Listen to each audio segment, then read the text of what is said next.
J-Moore, the very best reviews. Tell them none can contest, we gon'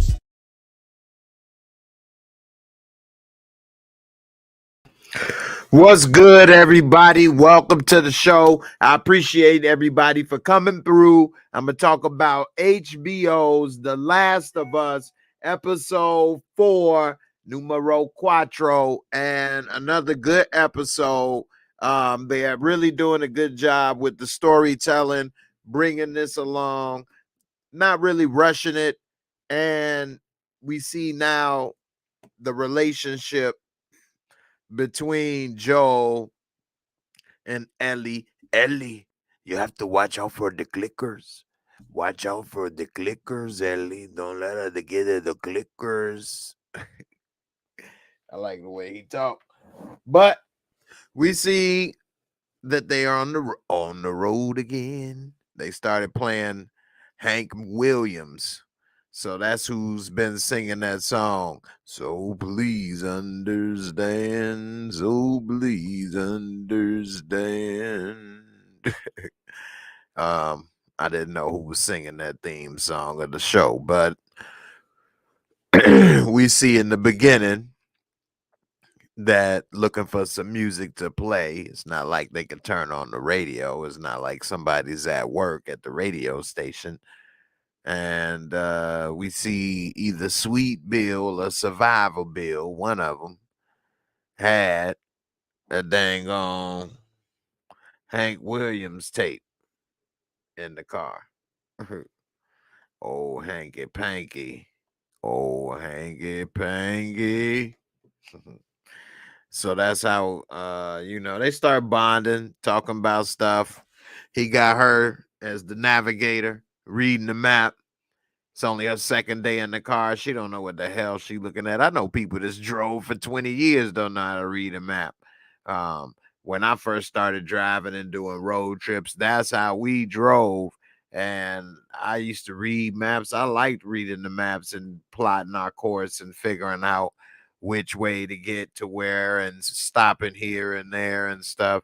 It made driving on the road more adventurous. Now with the GPS, it's too sanitized. You can't get lost damn near. And you got everything done for you. Back then, we might get lost, anything. Nevertheless, they end up going on the highway. And I was wondering why this didn't happen more often, but I guess it would happen in cities more than in the middle of nowhere. But they did leave from Boston because that's where they started. Anyway, we see now they're in Kansas City, near Kansas City, he said. What's up, Kansas Cities? So they're near Kansas City, and hey, they run into a jam. Literally, they can't drive anymore on the highway they was on.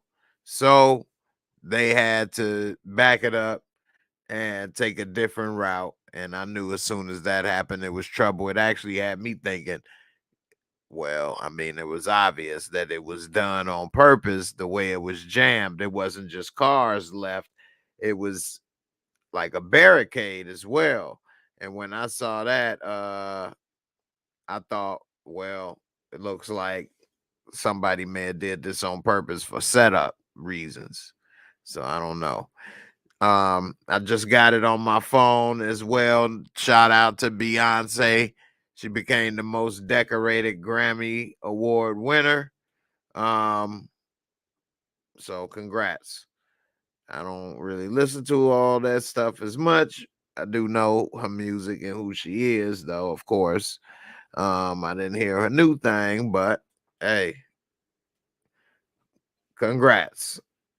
Shout out to Niecy. What's up, Niecy Taylor? How you doing, Niecy? Thanks for coming through, sis. Draco, what's up? You like this episode? I like the two. I like how it is at the end, and I know Well, I was surprised they found them, but I think them boys that found them is the ones they was looking for, the other group. And they was talking about they out of food. So that other group think those two black kids is the ones that killed those other guys. And those are who they found with the food and hiding. And that's who found Joel and Ellie at the end. He gave them the your deaf ass. I put it in the glass. I put it on the glass like Sir Mix-a-Lot. I put it on the glass. Juan Marley, what up, fam? How you feeling, man? What's good with you? Damian Kinney, what's good, fam? The J1s, that's what's good. Sweet Bill, he wanted to listen to a little hanky panky. Hey, Bill, put on a little hanky panky.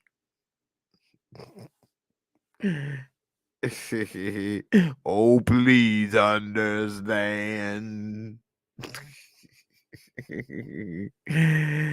Gas too high to sight. See with road maps. Gas too high to sightsee with road. I know that's right. I read it wrong. But yeah, gas is too high to sightsee. And that's one thing that I'm glad they showed and talked about, because it's been 20 years. That's a very long time. And our world isn't built to last that long. So when he was trying to drive, when they was on the road, I was thinking, where are they getting this petroleum, this gas? This is a refined product. People do make gas. I've seen a one-person operation make gas in Africa, but it is dangerous and it is not easy. But it can be done, and you need to have some crude oil or something. I don't know. That's how they was doing it. So they showed him siphoning gas out of vehicles, but he said it's like water. You have to do it a lot because the gas is like water. You burn it off. The gas is oil, okay, Ellie. The gas is oil, Ellie. Just like me, I'm 56 years old, Ellie. Okay. I have the gas in the belly too, okay, Ellie? Gas in the belly, Ellie. So, hey, they had Karen leading the pack, huh? She straight me too, the doctor. Blow, how you like me now? She straight took dude out, and he ain't had nothing to do with that. Damn, Joe and Ellie cost that doctor his life. That's messed up. Feel bad for him, man. It seemed like ever since I took this update on some of my stuff, it takes so long for some things to do what they supposed to do, but we'll get there. Anyway, as far as this episode, when Joe and Ellie, I think they bond is going to be more than cargo, and this was the start of it, because when he was driving the whip, he come across a dude. Hey, I'm help. I need help. And he is straight hit the gas and tried to break it out. And she like, aren't you gonna help him? No, I'm not going to help him. He's a clicker. He's a clicker. Nah, but he straight knew the dude was on some bull. Hit the gas. She ain't know what was going on. She thought he was tripping. Come to find out, it was a setup. They done dropped a brick on him, tried to shoot at him, and this dude crashed through a damn wall, wrecked the damn Chevy S10. You wrecked the Blazer? You said it was no good. It was just a Blazer, but you wrecked the Blazer. It was not your Blazer. Now they on foot. Now, Joe, it was three of them. Joe took out two, and we saw earlier Ellie was playing with that gun. She has a de pistola. And she was in the bathroom. You talking to me? You talking to me? Uh. So we saw that while she was doing that, she's ready. She's ready to play war. We see Joel. He tell Ellie go dip through this little hole in the wall, literally, and hide while he try to fight off the dudes. So he take out 2 dudes, and he thought he was cool. He's reloading. He didn't know it was 3. He was slipping. And next thing you know, the 3rd dude got the drop on him, almost shot him. He was lucky he was close enough to try to throw his arm off so he didn't get the best of shot when it went off. They fighting hand-to-hand combat, dude about half his age, plus he got the drop on him. And, you know, Joe wasn't prepared and wasn't ready. And next thing you know, dude on top of him talking about, I'm going to kill you. They mad that he already killed the other 2 guys. They was furious when the first guy got killed. Then the second. So now he trying to choke Joel out with the shotty at his throat, pushing down on him. I'ma kill you. And next thing you know, Ellie done saw what was happening. She done creeped through the wall, pulled out the shot, the 9 milli. She was at first about to stab him, but then she pulled out the 9 milli and shot him in the back. Dude turned around like, ah. And he said, man, my legs don't work. So when she shot him in the back, she must have damaged his spinal cord. He was paralyzed. Damn. And with that type of treatment and things today, he was gonna be screwed. But they was talking to him, and he was saying, I ain't gonna say anything. Y'all good people, this, that, and the other. And next thing you know, after Joe caught his breath, he came over there and took the gun. Ellie, you can go into the wall. And he straight put that knife through old boy, killed him. He ain't shoot him because gotta say the bullets. A lot of people might have wondered why he didn't shoot him and finish him off. But in this type of apocalypse, you're gonna try to save every bullet you can. You're gonna try to preserve every bullet you can and use that for last resort. Is all supplies are so limited. We saw they was maxing on a 20-year-old can of Chef Boyardee ravioli. She was like, "This is so good." I have to admit, I got to agree with you. This is the best. The ravioli is the best. I had to eat the ravioli for the clicker. So, uh, this is all fun and games for her until got real. She was out camping, seeing different stuff, exploring different stuff, going here, going there.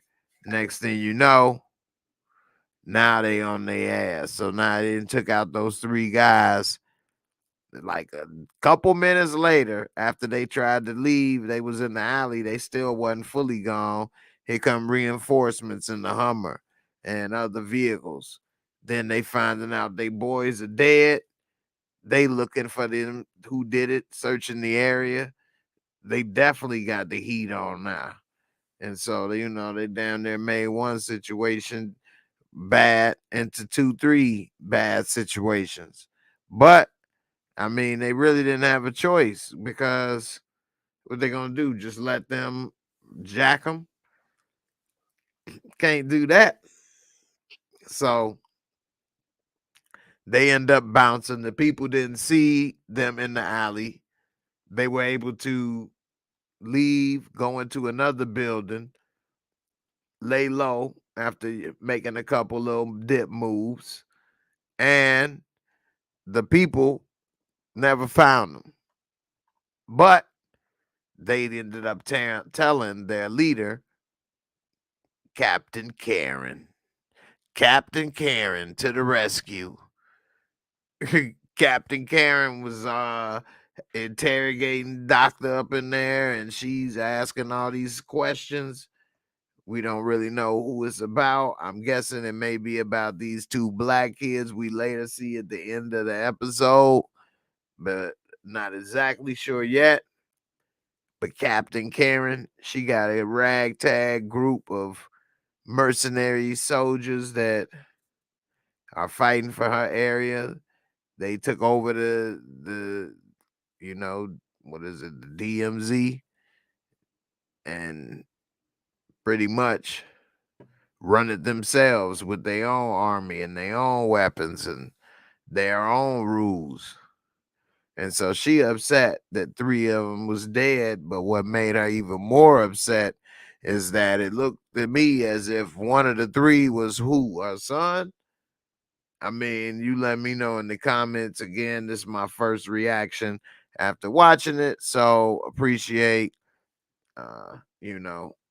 all the support and everything. But whoever that third guy is that was paralyzed, she was very upset that he was killed, so much so she even was gonna ask the doctor if it's anything that can be done to help him. But the guy that was there was saying, it's over. Ain't nothing nobody can do.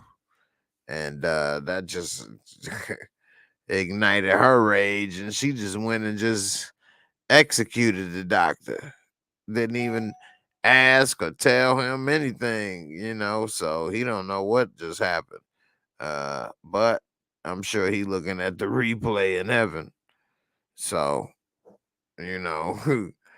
Joe and Ellie, I think they becoming a good tag team and understanding each other and all of this stuff they going through. I know he telling her cargo and all of this stuff, but he gonna be sad without her, lose purpose, and it's gonna really be hurtful to him when he finds out his brother probably ain't gonna want to come back or is happy where he is. I think that's really gonna be hard for him. So I don't know. You let me know what you think in the comments. Let's see. Relax and chill TV. He said, hell no, I'll starve. You ain't eating no 20-year-old SpaghettiOs, man. What's wrong, man? Just a little extra flavor, seasoning. You don't like tin can flavor? What's wrong with tin can flavor? These people probably won't get food poisoning because they have eaten so much crazy stuff, I'm sure, in the last 20 years that they probably have very strong immune system, and it would probably be very difficult for them to get food poisoning versus us, the rest of us. That's the last of us. Well, the rest of us, we'd be sick as a dog eat that. We don't eat that type of stuff, so it would probably wreck us. Eat a 20-year-old can of spaghetti. Now, it probably actually tasted good. At least I know cans back in the day. I don't know about what cans do today and how they're made, but cans back in the day, at least when I say back in the day, I'm talking about the 80s and 90s. So cans back in the day for me still would last a while. Yeah, they had a date on it because you can't just put food out there without a date. That's the law. But I think that they could last, if it had to, at least probably a few years, a couple years. If you had left it or you had one, and left it and then ate it, and it was a year or two old, even though it probably expired on the paper in like 3 to 6 months, I think you would be all right. But 20, that is a very long time for any food that we make today in existence, unless you get a can of sardines, because that can of sardines, boy, you need a key to open that thing up, boy. They vacuum seal everything out of there. There's no oxygen at all in a can of sardines. I think that might be the only thing your ass can eat. And some dog food. That dog food probably be a little delicacy. You think it's corned beef hash. Hopefully a couple chickens lived. Straight up. Better keep mating them. Let a bunch of them hatch. So, let's see. Juan Marley, he say I ain't watched it yet. I got after this, I just got done with Godfather Harlem. Yeah, you about a day late and a dollar short, fam. You're a day late and a dollar short. We got Juan, he said he gonna be sad like when he lost Grogo. Hey, it's possible. Man, but this episode of Last of Us, man, I like the pacing of this show. Another thing that I really like about this show is the set design. I mean, it's like a movie, the quality better than any other zombie apocalyptic television show. I know it's a lot of green screen these days and things, and I'm sure this show is no different. I mean, I'm not saying that it's not, or it's on the level of something or technology we never seen, but I like how they use the set and that it is a mixture of green screen, real places, and I think it's really cool to see how they've put this journey together throughout the United States as if the apocalypse had hit. Um, that was pretty good. And then we'll get to see. Right now, we haven't seen any infected, but when we was on the way there, we did see a lot of infected burnt up and ashes. So we don't know were they done that way by this group of people in this area, or did that happen by the military or the quarantine zone before? I mean, we don't know, but it doesn't seem to be any infected in this area except for the basement, like Rap City. What's coming up next in the basement, y'all? A clicker, a twitcher, all of the above. The clicker, twitcher, and monster. They coming. We have to go. The bubble has it. The bubble. The basement has a bubble. You have to go. It's a clicker. It's a bubble. Bubbler. Bubbler, clicker, twitcher. Adios. Man, did y'all see that damn floor in the basement rising and falling? Like what? Damn monster. And Karen talking about we gonna say that later. Man, as soon as we got up top, I'd have told everybody or something. Hey man, we need to blow this mug up. You gotta get rid of her. She done letting this personal vendetta take priority over everybody else's safety. Because if that thing comes out and it's too much to handle, all of their lives are in danger. And she's putting their lives as less important as the people that just killed her baby. You shot my baby. And I get it. I'm not saying you shouldn't want to handle that if that's the case. But man, don't know. We'll see. What up, Savannah Rivers? How you feeling? What's good? You say he play on the Mandalorian also. Okay.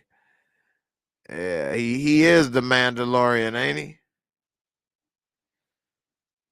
I think so. You know. We see that also when she shot old boy in the back, he said, you know, it's not fair. You're too young. It shouldn't be your first time. You shouldn't have to do that. You don't have to do it. It's not fair. She said, it's not my first time. Huh? Okay, well, let me show you. Let me see your grade. Let me show you. You pull it back. You put two in the head, and you tell them, I don't care, you mother sucker. Eat lead. No. Soon as she told him it ain't it's her first time, he was like, okay. Da, da, da. Let me see what you got. Okay. Yeah. So now they starting to get to really, he's starting to see her more as a person instead of cargo. She been trying to tell corny jokes all episode. She found a joke book. Why did the scarecrow cross the road? Because it's in this corny joke book. So she been playing with him all episode with the jokes. They've been kind of laughing with the corniness. He been trying not to laugh the whole time. And then we see towards the end that he had a good idea. They went in this building and went up to the 42nd floor out of 46. He said, I'm gonna go up as high as I can make it. Well, that's as high as he can make it, which is pretty good, damn near to the top. And they was gonna go to sleep. He sprinkled some glass on the floor. She said, what you do that for? He said, so I can hear it. They call me, I hear it. A clicker, I hear it. Sure enough, she was like, well, I don't know, because I noticed you don't hear too well on your right side. This fool somehow, because he slept on his right this time on purpose, so his left was free. Somehow this fool done rolled over in his sleep on his left ear. The right ear is the one that's free. And he wake up to Ellie with a gun to her head.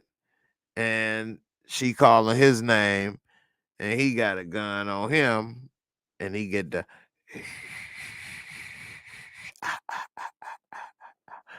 So, you know. But I think they gonna all bond together. And it looked like that was Kofi Jones. Kofi Jones was in the witness protection program, living in the Kansas City area.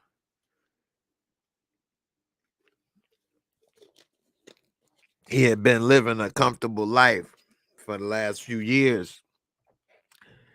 Then the pandemic hit. Everybody thought he was dead when he was in New Orleans. That was part of his witness protection agreement. Fake his own death. So after he faked his own death, he was living in Kansas City and the pandemic hit. Somehow he's been able to survive for 20 years. But now it's all over. You already know it. You already know. J Rock, what up? What up? You don't know what to do with no Henny. All right, I'm about to go ahead and do my Moorescore rating system. It's 4 simple categories, 25 points each, and come up to a score of 100. You can drop that digit, get you a score of 1 to 10. I always give a 0.5, margin of discretion option. So let's go ahead and get into it.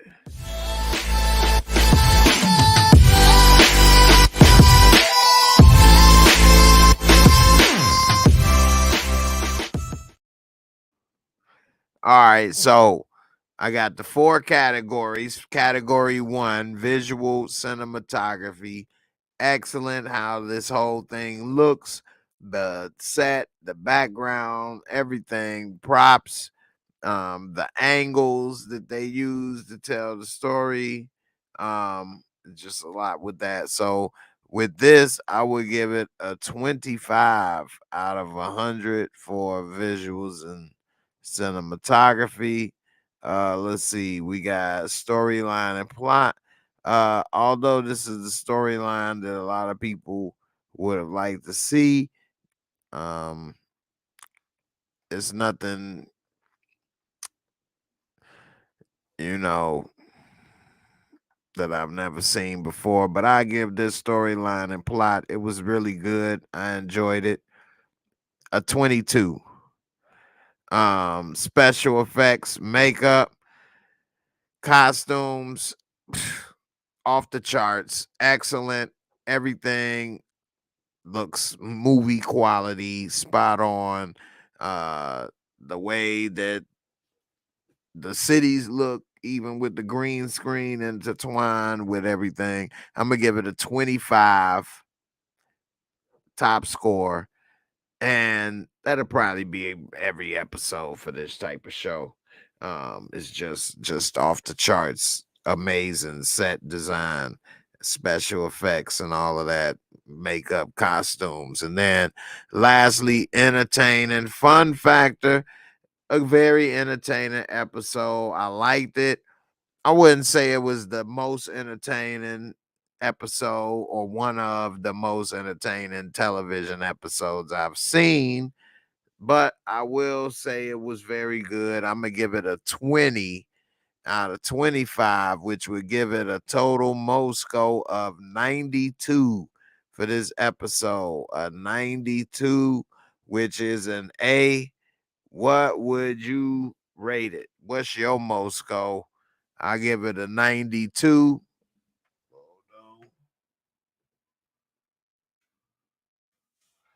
So you let me know what's your Moorescore, and I'll see you in the comments with it. Overall, this is a really good show. I wish that it was able to come out sooner, back when I was playing the game and a little bit more familiar with the storyline and things. But that being said, it's still a good show. I think if you never played the game, you can pick up, watch this show, and be surprised to learn that it was actually based off a game. Um, that's how good it is that you wouldn't even know it had anything to do with a game, and you can watch it and not know anything about the game aspect and just take off and watch it and be cool, or you got a lot of complaints and things. So I don't know, but I like it, and I'm looking forward to the rest of it. So, you all let me know what you think. What's your Moorescore? I'm gonna get up out of here. I'll see y'all on my next video Monday night, 10 o'clock, with some more breakdowns for Godfather of Harlem, as well as Your Honor. And hell, I may even do a little BMF. So come on through Friday, 10 p.m. Eastern time, as always on Monday nights. And definitely be breaking it down live, and do some live call-ins as well. So you can come on through, and I'll see y'all on the next one. Everybody have a good one. Peace. Deuces. I'm out.